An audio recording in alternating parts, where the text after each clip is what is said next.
pengacara ex-KPK belain Putri Chandrawati. Dih, siapa juga yang mau ditahan? Misteri makna behind the scenes video klip memiliki tapi tetap sopan.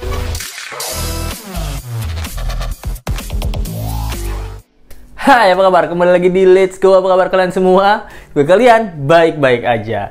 Let's Go kembali lagi nih, mau ngupdate tentang kasus Brigadir J yang kita harus kawal sampai selesai.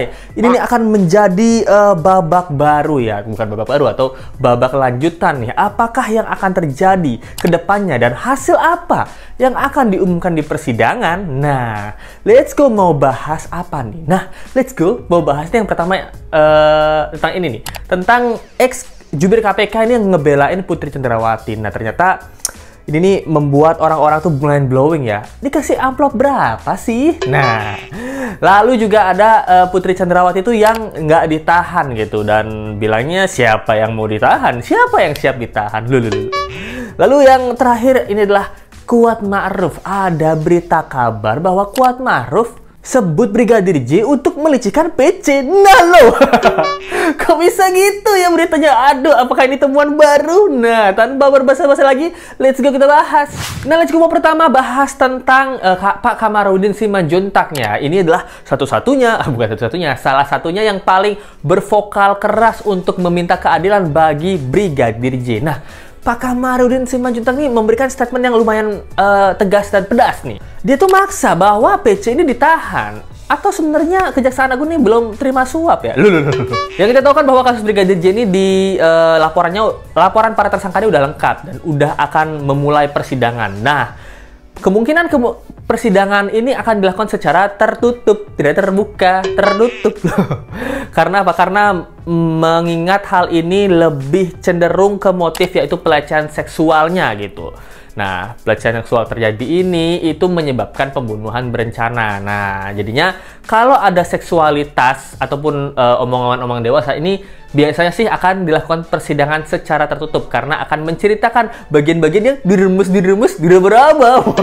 Padahal Pak Kejaksaan Agung tinggal nonton video Let's Go loh. Kalau mau tahu bagian-bagian mana aja yang diremes-remes. Nggak.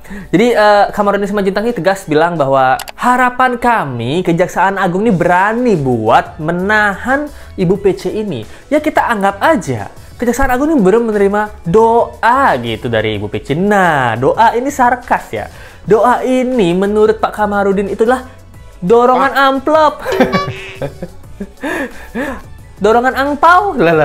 Jadi di sini Kamarudin Simanjuntak bilang bahwa kan PC ini udah jadi tersangka gitu. Kenapa nggak ditahan? Harusnya kan ditahan. Apa mereka ini ada saling sandera menyandra gitu. Jadinya ada sebuah keadaan di mana si PC ini dijadikan bargaining position gitu. Bagi kamu nggak tahu bargaining position itu adalah tawar menawar. Ini biasanya tawar menawarnya di dalam suatu bisnis gitu ya. Jadi kamu nggak bisa ditangkap asalkan kamu doain saya untuk bisa beli mobil baru ya. Ya kan doa adalah ini ya. Kita doa dulu, sholawat dulu. Kalau perlu pengen apa-apa, semoga didapatkan apa yang kita lakukan pertama, yaitu doa gitu. Apalagi kalau doanya sama yang benar gitu. Jadi dikutip dari pernyataan Pak Kamarudin ya. Jadi kan takutnya kalau ini ada oknum-oknum, jangan lupa bilang oknum. Kalau ada oknum nakal yang minta didoain gimana? Aduh, saya pengen pengen punya rumah loh Bu, saya pengen beli mobil. Iya Pak, saya doain nih, gimana Pak? Oh makasih Bu, doa Ibu manjur banget. Doa Ibu dalam 3 hari saya udah bisa beli rumah loh. Cash ya, ini doa yang utama. Bu Putri juga kan doa terus, siapa sih? Saya berdoa semoga saya nggak ditahan. Tapi doanya biasanya gini, dia doanya gini ya. Saya doain semoga saya nggak ditahan. Ini menurut Pak Kamarudin Simanjuntak ya. Lalu lanjut ada artikel yang ini. Nah, siapa yang siap ditahan? Putri Chandrawati aja ogah buat ditahan gitu loh. Meski sudah dekat jelang sidang, dia tuh ogah buat ditahan. Dia karena doanya manjur mungkin.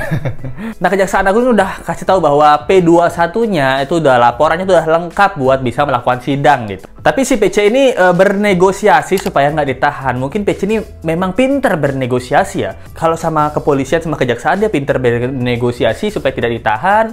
Mungkin sama suaminya bisa negosiasi untuk menghabisi ajudannya yang sudah melecehkannya menurut dia gitu.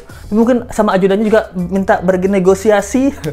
Untuk bisa memuaskan loh. Nggak, untuk bisa memuaskan kinerja, betul. Kan ajudannya harus apa? Harus setrika, harus anterin makanan. Jadi kan PC ini terpuaskan gitu dengan kinerja para ajudan ini gitu. Kinerja supirnya juga memuaskan. Bahkan Arman Hanis itu tuh pengacaranya dari PC ya, itu tuh mengatakan bahwa di dunia atau di Indonesia nih nggak ada satupun orang yang siap buat ditahan. Siapa orang yang buat siap ditahan? Makanya PC itu nggak ditahan. Nah, ini kan bukan masalah siap nggak siap, Pak. Ini kan harusnya keadilan sosial bagi seluruh rakyat Indonesia. Saya ada satu contoh nih, nggak jauh-jauh nih. Orang yang siap buat ditahan siapa? Baradae, tumbal itu. Ferdi Sambo, Putri Chandrawati, kamu sudah mengorbankan dan menumbalkan Baradae. Dia di awal kasus langsung siap buat ditahan. Saya pelaku yang menembak Yosua, yaitu tahan saya. Nah, dia tuh orang yang siap buat ditahan, sampai siap buat jadi justice kolaborator karena dia aja udah mau mengorbankan dirinya gitu loh, dan dengan iming-iming atau dengan janji-janji palsu gitu. Mungkin Baradae ini di awalnya kan Lesko pernah bahas, mungkin dia segitu loyalnya sama pimpinan, habis itu kamu tembak dia, Baradae, tembak di Eliezer gitu. Akhirnya dia nembak karena yang di otaknya dia tahu bahwa wah ini Yosua udah nggak bener banget nih, dia udah bejat banget berani melecehkan Putri Chandrawati nih. Nah, lihat Putri Chandrawati nangis, emosional. Lihat Ferdi Sambo nangis sebagai anak buah, emosional gitu. Ngerasa dia punya tanggung jawab buat melindungi PC, tapi yang dia tahu ceritanya bahwa PC ini dilecehkan sama Yosua lagi, polisi. Mungkin karena itu dia berani menembak gitu, dan dia ngerasa bahwa apa yang aku lakukan kayaknya aku bener deh, aku membela pimpinan, aku menyelamatkan pimpinan, habis itu dapat duit. Dijanjiin 1 miliar, lah. Dan ini kan bonus ya, nggak. Itu kan katanya sih bonus kalau duit-duit itu. Nah, tapi setelah menembak dan setelah mengakui, ternyata dia tahu cerita yang sebenarnya bahwa dugaannya tidak ada pelecehan gitu, ataupun ada banyak dugaan soalnya. Dugaannya Yosua ini nggak ada melecehkan Putri Chandrawati, atau dugaan lainnya bahwa Putri Chandrawati yang melecehkan Yosua. Tuh, dugaan lainnya bahwa si Kuat Ma'ruf ini yang ada main sama PC. Nah, ini hal-hal yang dia nggak ketahui bahwa sialan, aku udah mengorbankan hidupku, ternyata aku ditipu jadi tumbal proyek. Nah, akhirnya baru dia berani mengakui bahwa oke, aku pengen jadi justice kolaborator. Saya sudah muak ditipu gitu. Ditipu, masuk penjara, nggak naik pangkat, uang nggak dikasih. Nah, lalu juga ada Febri Diansah. Ini adalah mantan jubir KPK yang sekarang masuk ke dalam kelompok kuasa penasihat hukum bagi Ferdi Sambo dan juga Putri Chandrawati. Nah, ini banyak orang yang menyayangkan nih bahwa masa kamu ex KPK sekarang belain tersangka sih gitu. Bu, kita jangan suuzon dulu ya. Kita coba husnuzon gitu. Dia masuk ke dalam kubu Sambo, pura-pura saya akan membela kamu, tapi di dalam dia melihat-lihat, oh ternyata Ferdi Sambo pernah korupsi, pernah memberi suap, pernah kasih doa juga. Nah, siapa tahu di ujung-ujung malah dia membantu kepolisian nih. Kita kan nggak tahu ya. Terakhir baru dia ngomong ternyata polisi ini hasil judi online. Nah, siapa tahu gitu. Karena kan ada desas-desus dan dugaan bahwa Sambo ini punya bisnis ilegal terkait judi online. Nah, bisa jadi ini kalau kita berprasangka baik. Kalau berprasangka buruknya, Ferdi Sambo ini pernah minta ke Hotman Paris buat dibelain. Hotman Paris tuh maunya setuju awalnya. Ini dikutip dari channelnya Bendy Kotbuser. Hotman Paris tuh bilang bahwa ini nih dream case gitu. Dimana lagi ada kasus jenderal polisi nih membunuh bawahannya. Nah, motif sebenarnya ini apa? Dan juga ini nih kasus besar nih. Sebagai pengacara, semua yang berada di bidang hukum, ini tuh kita nggak berkewajiban membela yang benar gitu. Kita berkewajiban untuk membela klien gitu. Entah itu kliennya benar atau enggak. Jadi pokoknya sebagai pengacara bela dulu. Nah, jadi keputusannya tetap ada di hakim. Nah, tapi menurut dari profesionalitas ya itu benar, itu nggak apa-apa gitu. Karena BU butuh uang. Siapa yang tidak butuh uang gitu. Dia kan cuma kerja ya. Kalau Febri, let's go di Febri, lah kenapa saya dimarahin? Saya kan cuma kerja. Kebetulan kerjaan saya ini membela klien. Klien saya bersalah gitu. Nah, dan doanya juga sering manjur. Buktinya Ibu PC tidak ditangkap karena apa? Karena doa. Lalu ini yang paling menarik nih, dia ini Her Story juga buat ya. Populis sama Her Story ini memang dua-duanya nih lucu-lucu banget nih. Nah, jadi ada artikel yang mengatakan bahwa Kuat Ma'ruf itu sebut Brigadir J itu dipaksa melecehkan gitu. Nah, Kaget nggak kalian? Let's go kaget. Waktu mau baca ini kaget. Tapi jangan senang dulu. Jadi let's go baca. Jadi memang Kuat Ma'ruf ini mengatakan bahwa Brigadir J itu dipaksa buat melecehkan Ibu Putri Chandrawati. Tapi pas lihat isi artikelnya, dikutip dari video. Ternyata dikutip dari video orang ya. Dikutip dari video channel YouTube orang. Let's go nggak tahu channel YouTube apa. Mengatakan bahwa Kuat Ma'ruf mengatakan pelecehan. Brigadir J itu dipaksa melakukan pelecehan terhadap Putri Chandrawati. Nah, tapi di dalam video tidak ada, melainkan di dalam video adalah narasi Anjas di Thailand. Gokil, Mas Anjas. Videonya diambil orang tuh. Ada narasi Anjas di Thailand, tidak ada menyebutkan bahwa Kuat Ma'ruf sebut Brigadir J dipaksa melakukan pelecehan seksual, alias video ini adalah tidak benar. Brengsek nih, populis sama sorry. Buat artikel clickbait ya, lo. Apa Let's Go juga akan membuat judul clickbait? Coba Let's Go akan membuat judul clickbait dengan judulnya dari populis ini. Apakah banyak orang yang tertipu? Lo. Nah, jadi memang artikel ini lucu sih sebenarnya Let's Go, karena dia lihat dari channel YouTube orang ya. Tapi untuk sekarang update-nya yang terakhir untuk update kasus percintaannya, karena kita kan yang penasaran dengan motifnya ya. Karena kalau kalian mau tahu pasalnya, hukumnya, kalian pasti udah tahu lah, atau sudah santer mendengar tentang hukum-hukum pembunuhan berencana gitu. Bahkan beberapa Let's Go tanya, ternyata penonton Let's Go juga penontonnya Anjas di Thailand.